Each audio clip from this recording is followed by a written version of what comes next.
Hey, we thought we would show you. So when you're done with the flake floor and it's sitting here and you're getting ready to top coat, you can't just top coat flake because there's like jagged flake, loose flake on the floor. So you either screen it or you scrape it. If you're doing it the same day, you scrape it because you don't want to get aggressive with the floor.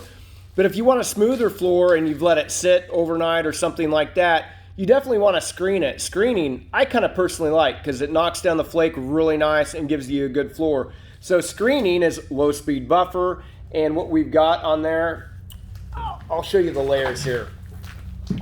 That's your pad driver right there, just comes with a machine. White pad, it's kind of like a backer pad, and then a screen. I don't even know what grit we've got on there, probably either 80 or 150. Doesn't really matter. The point is you're going and knocking off all the mountains and creating a smooth floor. So, and it's very quick and easy thing to do. Just go ahead and fire it up and we'll show a little bit of screening, Toby.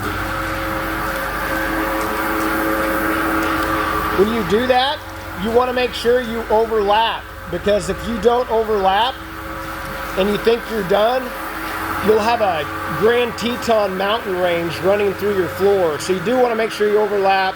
So it doesn't hurt to hit it twice. You're not going to hurt the floor or the flakes by doing that if you wait the next day. I would definitely not do it like 2 or 3 hours after you base coated it, because the floor would still be soft. But this has been sitting for about 20 hours actually. So Toby's going to hit this a couple times just to make sure we got it.